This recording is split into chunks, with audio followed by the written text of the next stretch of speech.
There is a line within the Pledge of Allegiance that says, united in love and service. While we know it very well and recite it quite often, we don't often think about it. But stop, if you will, for a moment and consider this.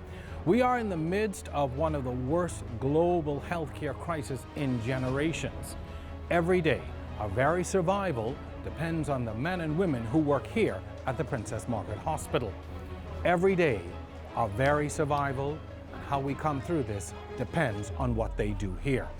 In this edition of On the Record, we take you on the front lines with our healthcare workers. Stay with us.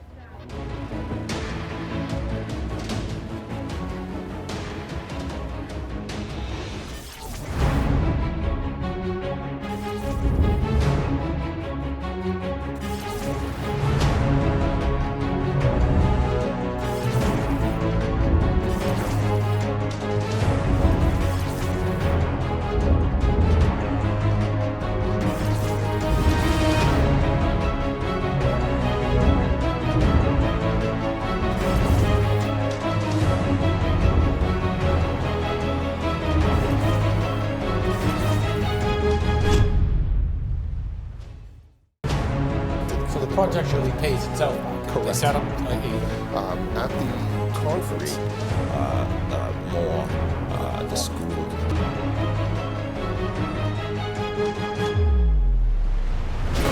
As a journalist, I always have to focus on the facts, and sometimes that means going to investigate for myself.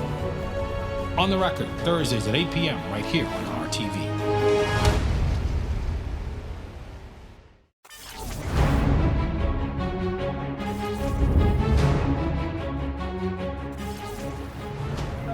All around us there is war against an unseen enemy.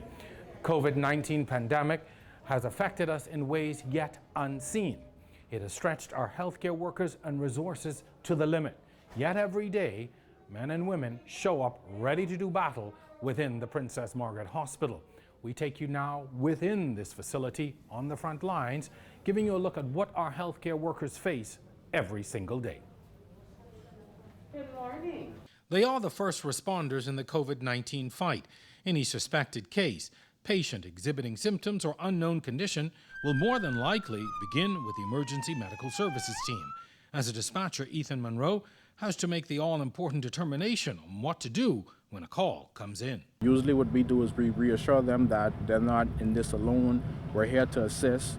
We try to say things. Sometimes if it gets to that, like calm down, and we just ask the questions. So you have to really take control over the conversation, otherwise it would go left because they're hysterical at the moment. You know, there's an emergency happening. So we just take control over the conversation, ask the questions that we need, gather the information that we need, and then we just give that information to the crew so they can respond appropriately.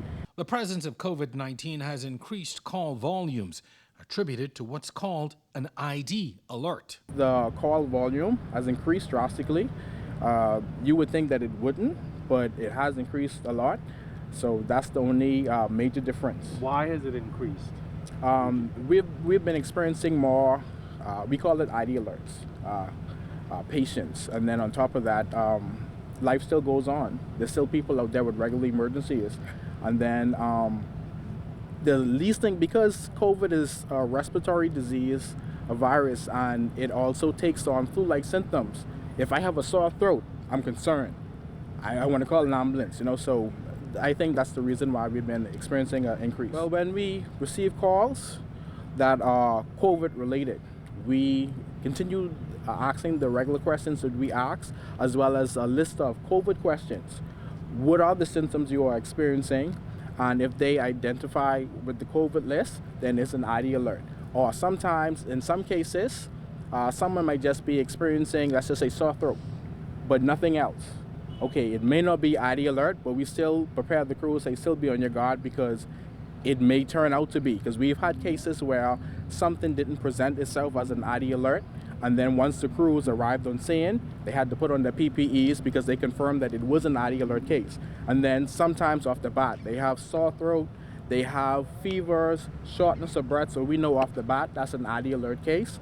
And then also, we have to contact A&E to let them know what's going on as well, not just the crews, because it's a little bit different. Prior to COVID, it's just straight the crews. You just give that information to the crews. But if it's a COVID-related case, we have to speak to the director, not the director, but the doctor in charge at A&E, let them know what's going on, and then we move from there.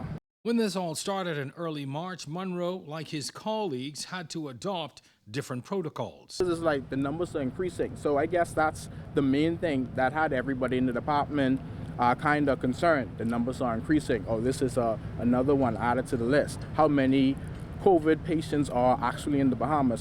Travis Edwards is responsible for getting the team to the patients and the patients to hospital as a shift supervisor. As of lately, it's been kind of hectic, so as much support as we can give to them, the better it will be for them. With the addition of COVID-19, calls have spiked, so not only do we have to deal with the average call now, we also have to deal with the COVID-19,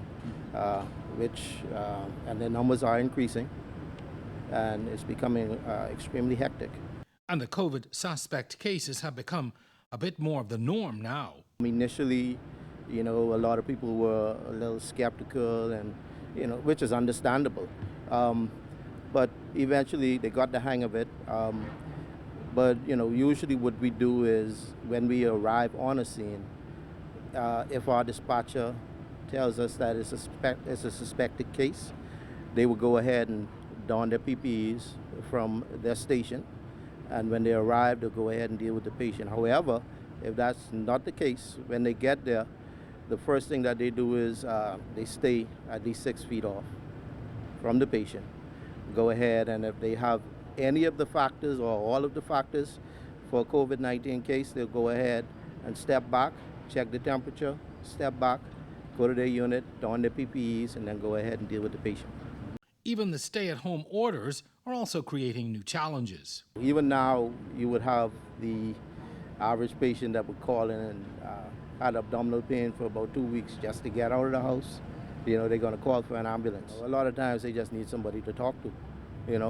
You could go ahead and let them know, hey, listen, really and truly, this is not an emergency that needs to go to the hospital. However, we can't refuse them if they really want to go, but we can encourage them as best as we can, to stay home. You would think the stay-at-home orders would make maneuvering traffic easier as well. As far as I'm concerned, I think that during the day, there's still a little too much cars on the road. Why don't these people go home? I would like to be home, but I stay here for the public. I would like them to go home, spend some time with your family, relax. The EMS team is led by Dr. Alvry Hanna. She's the medical director of National EMS. She has to see to it that her staff and the patients they attend to are all looked after. Of course, all of us are at risk. And studies have shown, of course, that healthcare workers are particularly at risk. And so we have to find that balance where we offer the best care as well as protect ourselves. So in my role, I would have started very early in producing guidelines for EMS response in terms of the questions that dispatch should ask, because it's very important that we get the information required to be able to identify a suspected case of COVID. And sometimes it's not so easy in terms of finding out that information. You may find, for example, the person may not really have shortness of breath, or may not have a cough, or they may not have a fever. They may present with just fatigue, or sometimes they may have more gastrointestinal symptoms and so on. And so I have really drilled our dispatchers on having a high index of suspicion. And of course, if there's any doubt, we would prefer for our staff to respond appropriately as if it may be a COVID call. And so that means that they would have to don the personal protective equipment. The September disaster known as Hurricane Dorian actually worked in their favor. After Hurricane Dorian, we have had some donations made to the department in terms of particularly the personal protective equipment. So we would have had some things to begin with, and of course the government would have ordered additional items. But we have to make sure that our staff are protected, and so they would have to have the face shield, that's sort of what I'm wearing now, the gowns or the hazmat suits, shoe covers or booties, and of course the N95 mask to protect the airway. And so procuring these things, making sure that we have them I would not say an abundance, but an adequate amount, so that when we respond, they would be able to be fully protected. As those who seek patients first, the PPEs provide the needed protection. But human nature being what it is, there's always a concern, even psychological. Even without COVID, being in the healthcare profession, and particularly in emergency medical services, has a risk associated with it. The ambulances are going at high speed through the roads. You may find some persons may not pull on the side appropriately. Some persons tailgate the ambulance and so on. And then many times you're going into the unknown. You're going into somebody's home, somebody's environment, and you really don't know what you would meet. And of course, we do respond to crime scenes as well, including gunshot stabbing and things of that sort. So there is a high risk associated with being a first responder, being out there in the field as an emergency medical services worker. This is a very difficult time for healthcare workers. And like I said before, we want to offer that best care, but we are also just as susceptible as everybody else. And so it is stressful. What we try to, as a part of my guidelines, I put a special area to talk about self-care. We want persons to nourish themselves well, get sufficient rest. Talk to somebody, right? Just maybe talking to your colleague and say, I'm having a rough time right now, and getting that support. And also management is always there, and if we need to, we can also get professional persons like the psychologists, and we are very grateful to the persons at Sunderland who have been available to us for counseling, even post-Hurricane Dorian. We have had to have counseling, and of course it's available to us at all times. And when we come back, the men and women who treat our COVID-positive patients.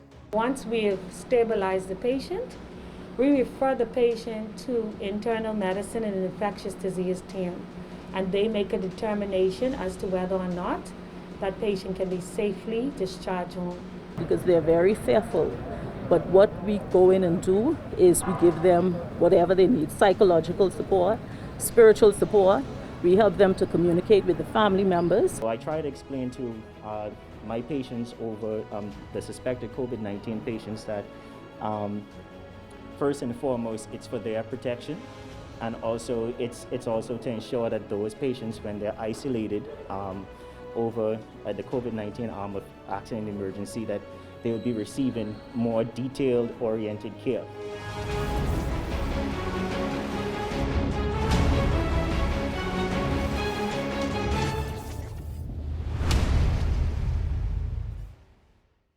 Welcome to On the Record.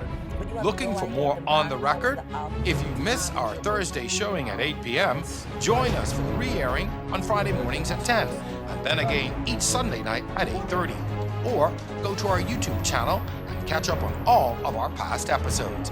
And then like our Facebook and Instagram pages for a preview of upcoming shows and get a chance to ask your questions. Just look for On the Record.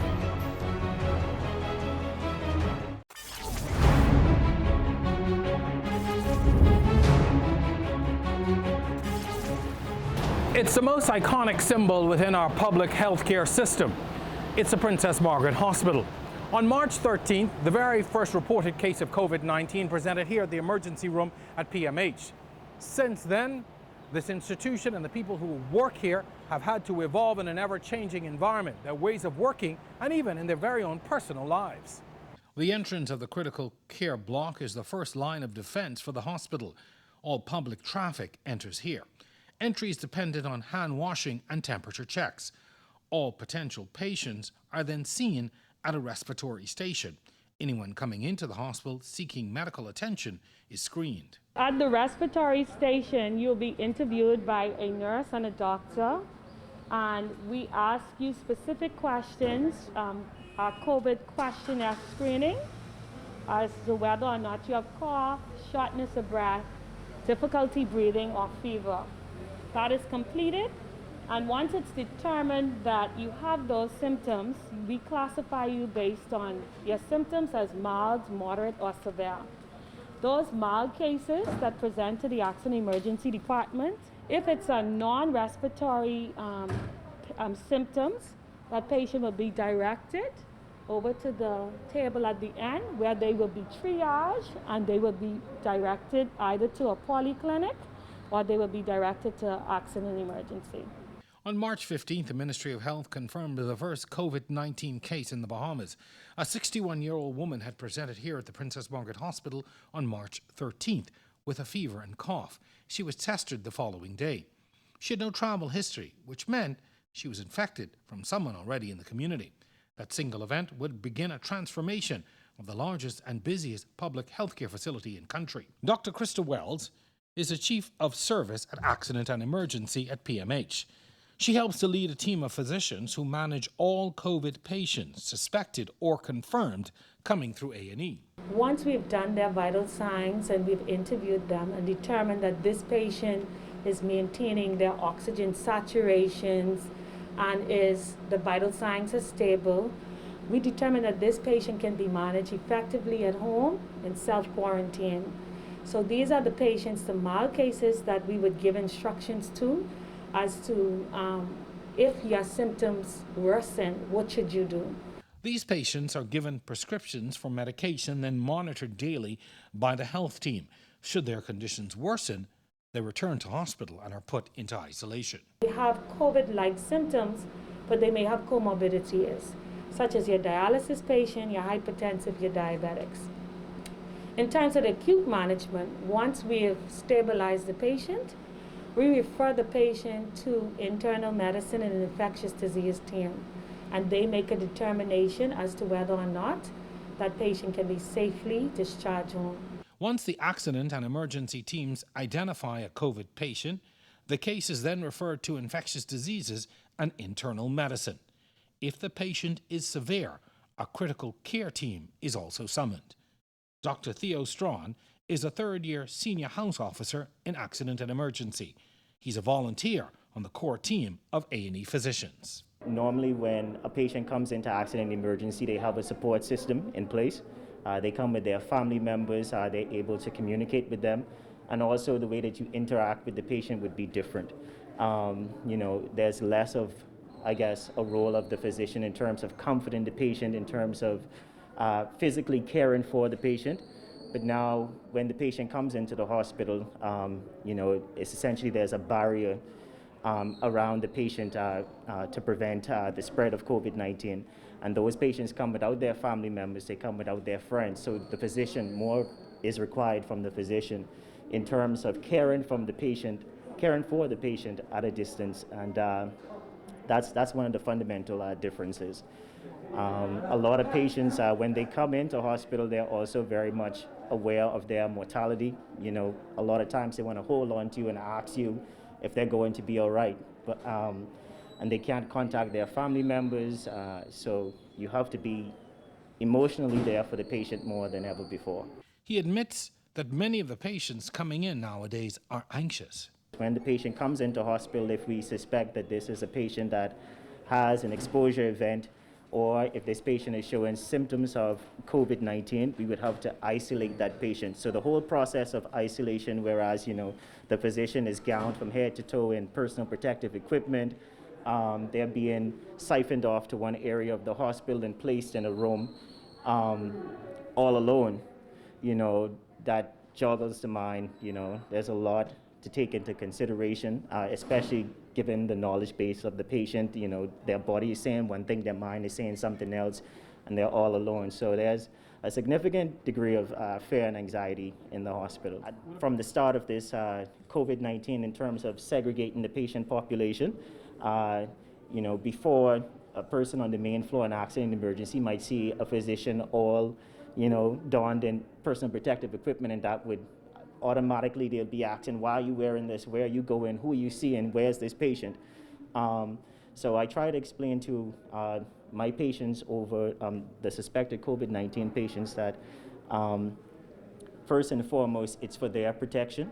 And also, it's also to ensure that those patients, when they're isolated over the COVID-19 arm of accident emergency, that they will be receiving more detailed, oriented care.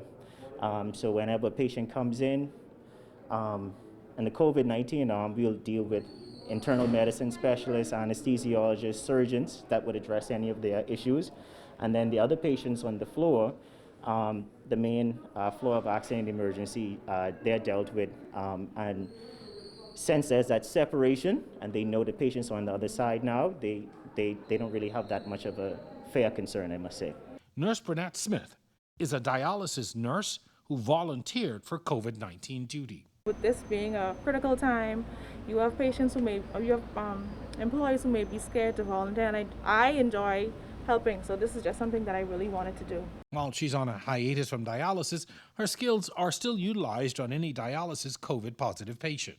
The only thing is now that we have to wear personal protective equipment, so that's actually the difficult part, is you have to work in all of those protective gear, but it's basically the same care. But in the dialysis unit, we try to make sure that our patients are protected, so they'll have on their face masks. We told them that they cannot eat on the machine. Just you're doing whatever you can just to make sure the patients are safe. We're not allowing too much of them inside of the waiting area that we have. We keep it to a maximum of 3 patients, and then the other ones will have to wait outside, just to make sure that everybody is safe and maintaining proper protocols as it relates to COVID-19. Yet she's not at all worried about having to work around COVID-positive patients. Everybody asks me that question. I am not scared at all. There's a risk involved every day because you're working in the healthcare profession, so there's always a risk, but that's where you just have to stay protected, look over what you're doing, just making sure you're doing what you're supposed to do and doing it properly and effectively. The list of COVID-19 healthcare workers has no set demographic or experience range. For instance, Nurse Wims spent 33 years as a critical care nurse. She's seen it all. Except now, she says, patients are a lot more frightened. There is no difference because on a daily basis, I haven't actually had to deal with any ventilated patients. We've dealt with some patients that they put on a patient that is requiring more, their oxygen demand requires more than the regular oxygen. So there is something that they call a high flow nasal cannula that would meet the requirements of the oxygen demands that the patient needs. Other than that, we do general nursing care, and we give whatever the holistic needs of the patients is. That is what we as nurses are here to provide. The difference is the safety protocols. How they treat their patients remains the same. It's not a fear factor anymore because we've been doing it for a while, so we treat everyone normal. All we do is we just stick to the policies, and once you adhere to the policies, you don in your PPEs and you treat the patient normally. There's no change. Nothing changed because we are here for the patients. We're here to calm them. We're here to make them as comfortable as possible because they're very fearful. But what we go in and do is we give them whatever they need: psychological support, spiritual support.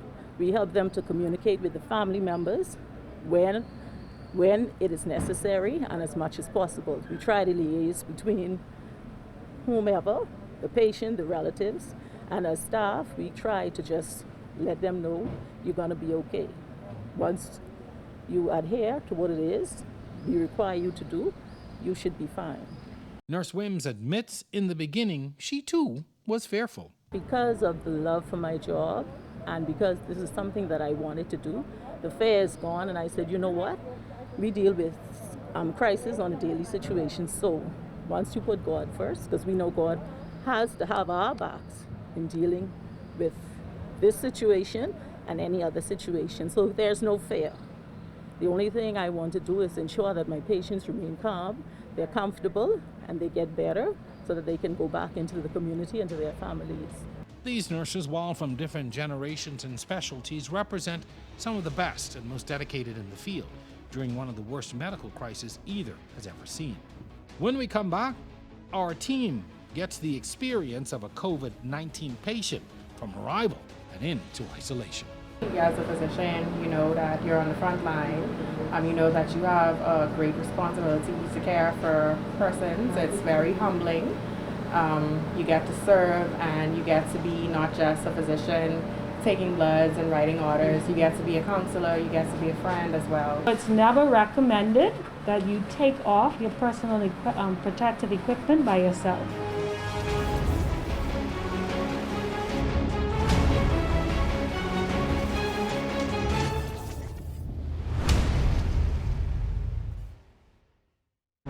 welcome to On the Record and the balanced, true, and open debate you've been looking for.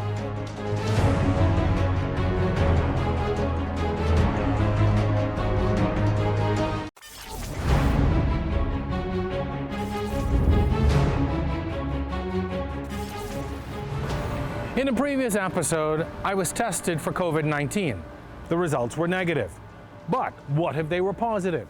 Or let's say I presented here at the hospital with moderate to severe COVID-19 symptoms. More than likely, I would be sent here to the modular unit. For the sake of demonstration, just recently, the team allowed me to simulate what it's like to be an actual COVID-19 patient. In a real case, dispatch, or the COVID-19 hotline, calls ahead to A&E.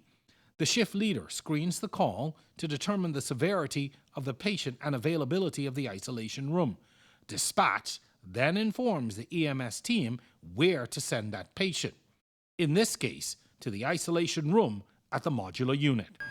I arrived by ambulance to the facility just outside the legacy entrance of the hospital. On the inside of the ambulance, EMS, donned in their PPEs, prepare me for arrival. I am wheeled into the isolation unit. These units have been outfitted for absolute patient isolation. Patients ranging from moderate to severe COVID symptoms are transported here and placed in one of the negative pressure rooms. Once the patient is in the isolation room, the donning process begins. In a buddy system, nurses put on the personal protective equipment in an isolated area. We have on the wall the process for putting on the personal protective equipment, and your camera is ensuring that we are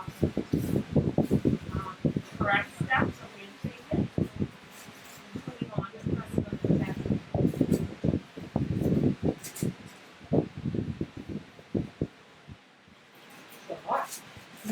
Yes. We try not to rush the process. One of the things that we emphasize is that they are to take their time to ensure that they put on personal protective equipment properly and that they it's out of the check.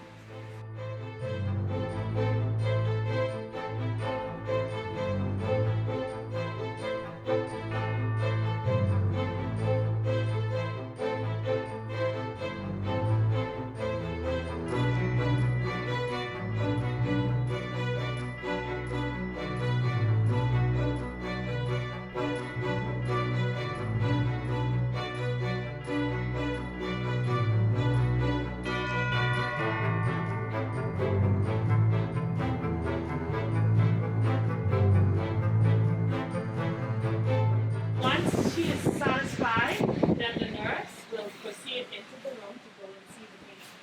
The patient, now in the isolation room, has to be assessed, a process that can take up to 2 hours. You would see that Nurse Sands, she is gowned up in her personal protective equipment, and she will begin the initial assessment, general assessment of the patient. This is where we conduct vital signs, and she would get a more condensed history if needed be. But bear in mind that we try to limit the amount of exposure in the room. So each room is equipped. This is a negative pressure room, but each room is equipped with a window that they can actually view the patient to get a general assessment of the patient, and each room has a telephone.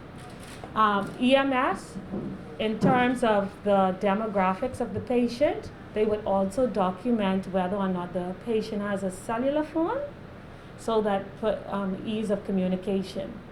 The majority of the history is sought outside the room rather than inside the room. As I was explaining earlier, we do not rush to put on our personal protective equipment. We take our time prior to coming into the room. We've already received information from EMS, and we've determined that this is a moderate case, and so therefore we need to ensure that the healthcare worker is always safe.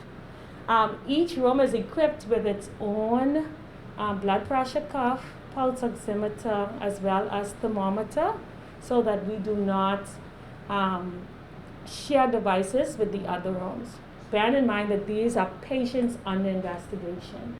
And once the assessment is done, the nurse goes into what's called the doffing area and begins carefully removing the protective gear. So this is the doffing process, where she is taking off her personal protective equipment, and we're going systematically, and she has a buddy with her to ensure that there's no contamination. So it's never recommended that you take off your personal protective equipment by yourself.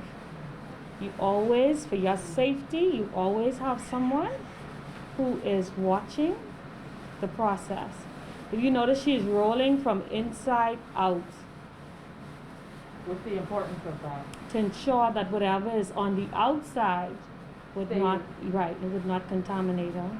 Everything is then discarded as medical waste. Scrubs are sent to wash, and they head to the showers provided. It's a laborious process, but has kept every person in the unit COVID-free up to now. Dr. Andrea Carey is a senior house officer in internal medicine. She is one of a team of doctors tending to the patients inside these modular units. So you have to take extra precautions. You have to make sure that you're always fully geared. And also, sometimes you have to deal with anxiety of the patients as well. They may be a little bit more anxious. They may feel their resources are limited because their families aren't able to come and visit and bring them the things that they like on a regular day. So in that way, it's different. As a physician, you know that you're on the front line. You know that you have a great responsibility to care for persons. It's very humbling. You get to serve, and you get to be not just a physician taking bloods and writing orders. You get to be a counselor. You get to be a friend as well. Despite the steady growth rate of positive patients, they have only had to manage up to 3 cases at any one time. The plans to manage all of this have been on the drawing board from January. Like in any situation, you prioritize. You need to triage, which is the sorting of patients where the sickest are seen first. We do have a consultant, so we have a core team of physicians, but we also have consultants who cover the majority of our shifts. So we would give support and assistance to that physician who's actually doing the initial assessment. So there are times when, as a consultant, that I've had to see 2 patients, and we have 2 other patients on the GPC side. This seems almost quadruple the amount of work that you all do regularly here. How is it having to manage and organize all of that? Well, A&E, we thrive off acute situations. We've gone through 3 mass casualty incidents. We've gone through our junior as well as our senior strike. We've gone through Hurricane Dorian. And so what it is a team approach. A&E would have had its eyes on the coronavirus from mid-January. We started our preparations. Before it was declared a World Health emergency, we would have started to prepare in terms of our policies and procedures. We would have identified an area that we can isolate patients. A&E has been assessing the patients under investigation since March the 10th. We've expanded. We originally started with 3 rooms in a general practice clinic, and we've expanded that to 7 rooms. At the same time, the institution identified that there was a need to create a space for us with negative pressure. So they would have been working on these 4 isolation rooms while we were managing on the others. But you would have noticed also that we got 2 modular units that's located in the critical care block. We try not to use them, but if we are overwhelmed, that is another place that we can isolate patients. Luckily for us, as the number of patients with coronavirus started to increase, on the general oxygen emergency side, because of the curfew and the lockdown, our overall numbers would have decreased.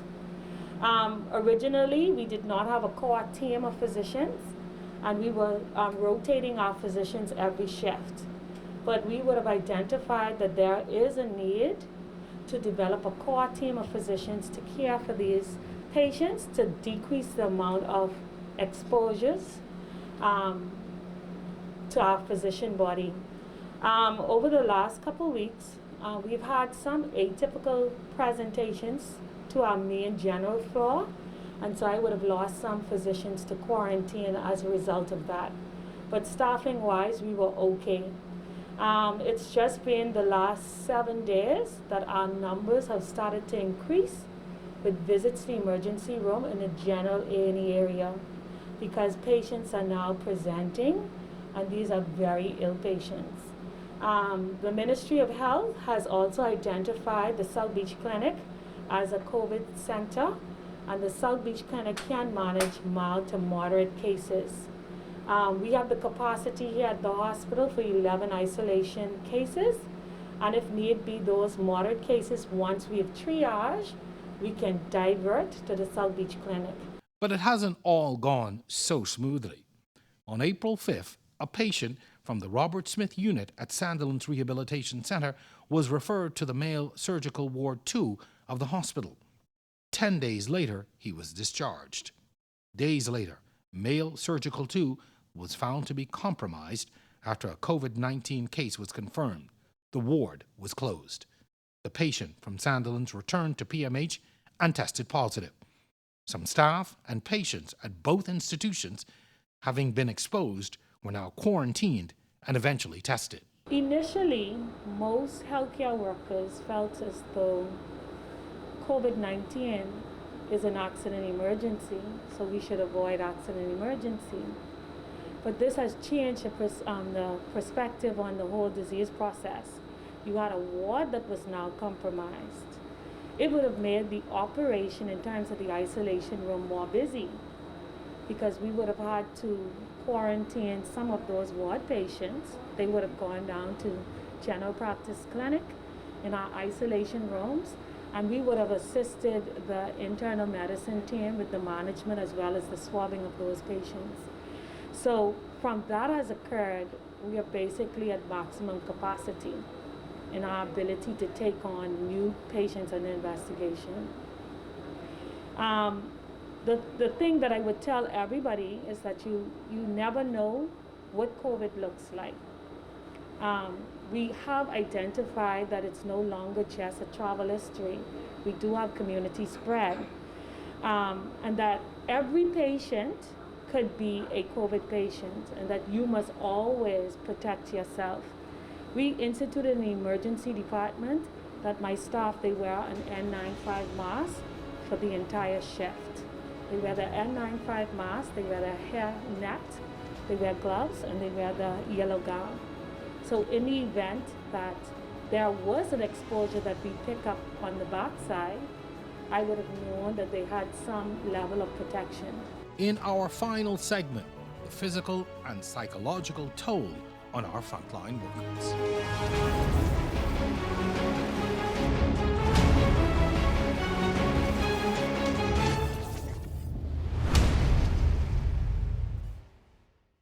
You know, Matt, where in the world is Matt Lauer? Where in the world is Ellison Greenslade? And so it's about the low value of cottage in Atlanta. So we can talk about it. On the record tonight, the government's purchase of the Grand Bouquin is a hot subject in the news.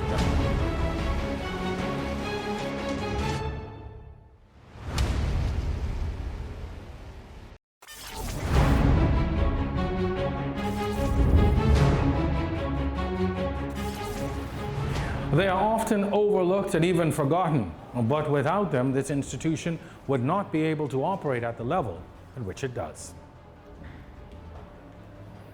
They are the janitorial staff. Ernestine Bodie is the acting supervisor of housekeeping for the medical block.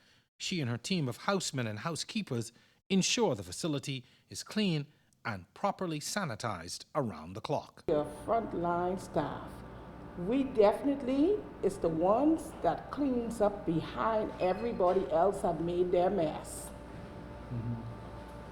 After the nurses and the doctors already finish dealing with their patients and also the auxiliaries on the floor, anything that they use is to goes in the bin or what's dropped on the floor, we are responsible for. Okay? And it's very challenging in this pandemic situation right now. We have a lot of staff that is out at this time. We had a lot of retirees last year. We have a little short staff, and we're overworked. Bodie and her team are determined to keep it all together. She sees everyone as playing an important role here at the hospital, as they are all in the life-saving business. And like many of her fellow healthcare workers, at times she feels the risks associated with being a frontline worker. This is my profession. This is my profession that I have chosen, so I must demonstrate quality care and be professional in whatsoever I do. But yes, there is a fear that when we go home, we have a family that is very concerned about us and what may be walking through our home doors. Bothered as well by the fact that people aren't staying at home. So if you stay at home, then you wouldn't be transmitting and you wouldn't be coming in contact and putting your very own family lives at risk, because when you don't go everywhere, what you do is you go at home. And when you don't expose them and they come into the hospital, the nurses, the doctors, housekeeping, all of us will be exposed. And the sad thing about it is that you wouldn't know who all has been exposed until you do the test of an individual. And after you didn't do the test of the individual, sometimes they have been everywhere until they themselves cannot really relate to say who all they have been in contact with. So there's a high risk. Bodie is a part of a network of healthcare workers in the public system who dedicate their lives to saving thousands of Bahamians every day. COVID-19 has helped to shine a spotlight onto them as never before. You know, we have definitely gotten the food donations, the care packages and things of that sort. And I just love to watch the television and see the little children say thank you. In a lot of ways, the emergency area, whether it's accident and emergency, whether it's EMS, a lot of times it may be referred to as a thankless job. Your patient may be unconscious and they don't even know that you're there. But to see people really say thank you and the outpouring of love and support, it's very much appreciated, and we want to see more of it. Yeah, I do think that persons appreciate physicians more because they realize the risk from hearing all of the deaths worldwide with physicians. I think they definitely do respect us a little bit more. And they know that we are here. We have shown their relatives. A lot of persons have left these units and talked about how good the physicians have treated them, how good the nursing staff has treated them. So I feel as though the public does have a lot more respect and appreciation for what we do. I'm proud. I understand that it's a thankless job. However, I've realized just the human nature in people as of recent, you know, because we have a lot of people just calling in and giving the staff phone cards and cooking food and bringing it for the staff, you know. I've been doing this now 26 years, you know, and a lot of days you just go home and you just don't want to see people, you know. But for people to do stuff like this, it invigorates you. It makes you want to go further. You know, it makes you want to do more. I think it's important to recognize that every Bahamian is on the front lines of COVID-19. And that front line could be your home, that front line could be at the hospital, that front line could be at your workplace. During this time I've been reading a lot. One of the things I read was the Constitution of the Bahamas, which calls for a national commitment to self-discipline. I think all of us are finding that discipline in the midst of all of this. And I recognize that you have to also discipline your mind in terms of recognizing you have a job to do, you have a role to play in this country. So every day I come to work, I remember that I'm passionate about medicine, I'm passionate about my patients, and I have a role to play just as much as the average Bahamian has a role to play in terms of self-isolation, proper hand hygiene, protecting their family members, preventing exposure. Important because I'm rendering assistance to the public, and also you get a chance to educate the public as well when they call, because sometimes people are so frantic, they may not need the hospital or an ambulance. They may just need some advice. So if that's the case, then I direct them to A&E. Well, you can call this number and you can speak to the physician and they can give you some advice. Or you may just need the clinic. So we just direct you to the clinic. Well, this clinic is open, that clinic is open, And then, or sometimes some people just need to talk to you, honestly. So I do feel that I am serving the country in a great way at this time, a small great way, my small space, but at the same time, a great way for those who call for assistance. For physicians like Dr. Wells, who heads the A&E team, it's about more than just setting policies. She's in it every day. As we began with our first patient who presented on March the 10th, we would have learned from that experience and we would have tweaked. There are times that we get disheartened, but we encourage each other because we want to keep the patient as the focus. I'm surrounded by a very supportive team. And so even though we've had some long days, it's a team approach. I believe, and I could be biased, that I have the best workers in the Princess Margaret Hospital. When nobody would step forward, they would step forward and they would work like the gladiators that they are. We've had our challenges, but we were able to overcome. We support each other. I encourage them to rest when they can, engage in yoga, not spend time with family because we're on a curfew, but to actually interact with family members. We talk among each other and we are actually, we use each other as a springboard for support. Despite their dedication, the risks, though, are real. It does raise a concern. You just want to make sure that everybody is safe. So to hear that colleagues may be positive, it does raise a concern to me, yes. Initially, I was a plague. I couldn't even turn in the yard. But now, I was able to sit on the bed, go into the house. Yesterday, I was allowed into the house. And I come and I said, once you adhere to the rules, you ensure that you clean, you wash up, you sanitize, you should be fine. And I'm sticking to the protocols. We are all sticking to the protocols and policies that have been put in place. We have all the PPEs, we have whatever equipment it is that we need. So there is no fear. When I volunteered for the COVID-19 team, it was an individual decision as well as a decision for the group of accident emergency physicians, recognizing that accident emergency physicians are constantly on the front line of major traumatic events in the country. Just to name a few, the Labor Day busing accident, and then all of us are dealing with the aftermath of Hurricane Dorian as well. This COVID-19 basically exposed the fact that physicians are also not immune to disease and also mortality, and that is a concern. So when I went and I decided to volunteer, I did so for myself, recognizing that this is an excellent learning opportunity. This is how I can help my country, and also take into consideration my coworkers, some of which, they have newborn babies. They have homes to go to. They have multi-generational homes living with their parents that are at increased risk, and some of them have comorbid medical illnesses and cannot volunteer. So being a single person living alone, I felt it was my duty, and also it was an excellent opportunity for me to join. Yet for others, the necessity far outweighs the risks. So I don't really feel threatened in any way. It's just like a regular day. Like, for example, persons with HIV, years ago when you didn't really know much about it, you had the stories how persons were very afraid. So for me, it's just taking the precautions that I would take every day and just ensuring that when I go home to my family that I leave my shoes at the door, I leave all my gear at the door as to not take it home to my family. But it's not different from any other. I treat all the patients the same. It's not different from any other encounter with any other patient dealing with any other medical illness. There are sacrifices that go beyond the day-to-day risks.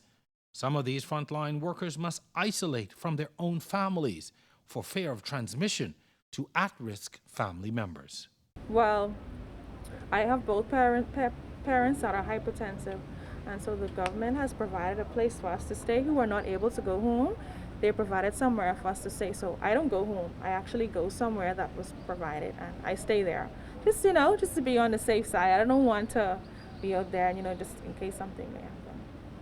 And what's that like, not being able to go home now? Oh, it gets lonely at times, but I know that I'm doing it to benefit them. So, I bear with that and keep that in mind. It's hard because I have never actually been away from my mother for that long, but I have gotten used to it, and we talk much more frequently on the phone. But it's still hard to be away from your family. But because you want to give service to your country and to your people, you know that that's a sacrifice that you're required to make. And then there's the psychological effect all of this can have from simply being exposed to positive patients.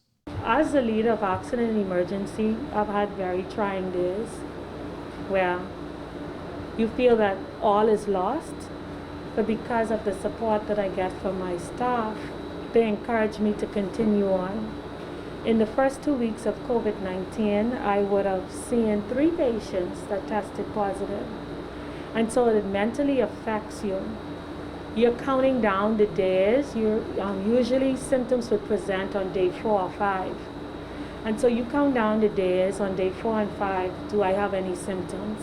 You're checking your temperatures. We are just as afraid as other people or the layperson on the streets, but we know that we have a duty to serve. That is what the oath that I've actually taken. I couldn't have it any other way. If left alone, I would still serve.